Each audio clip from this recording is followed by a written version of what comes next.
I was more of the, negotiator, get in front of people, make deals happen. I was good at raising capital. But when I met him, I learned so much more. That turned into a partnership that, we had bought a lot of real estate together since 2020. So most of what I own was bought with him and I. What's a lot? Well, 700 units together. Man. Yeah.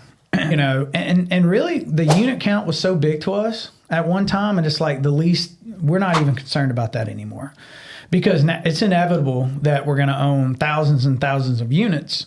What we work towards now is our lifestyle. So we won't buy a deal that changes our lifestyle. If we have to work 100 hours a week on it, we won't do it. We don't care if it pays $10 million. We're just not going to do it, right? Because money's not what we work for anymore. It was at one time. I think that's what we all think we're working for, and that's what we need to have that comfort level to be able to breathe and be able to travel and be able to buy things and do things and help others. And for me, it's coaching my kids in baseball, to be able to have lunch with my wife today before I came here, right? All right, let's go have some lunch and spend some time together.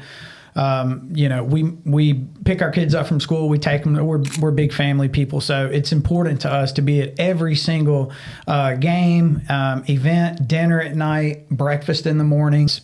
Pretty much living life by design. So when I met Jeff, that was his philosophy: living life by design.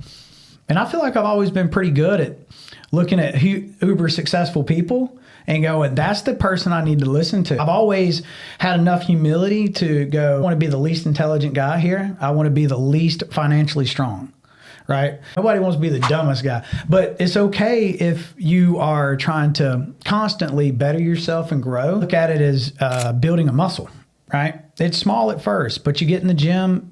You know this. You get in the gym, you work out, you take your protein, you eat good food, and eventually, months and months and years down the road, your body changes and transforms, and it becomes second nature. And that's how, business and living life by design is. You can make a decision like that based off of, am I going to buy this deal or do I not want to buy this deal, right? And then you reduce anxiety. You reduce all this, let me analyze 150,000 deals. You know exactly what you're looking for. I want 100 units at a time. I want it to be in these locations. I want it to be at this number. I want it to have this amenities.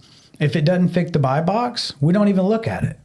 And we don't worry about if we miss the deal or not. We don't care. We know that we're going to constantly acquire properties based off of what we're looking for. If you had to hit the reset button, would you abide by those same rules right now?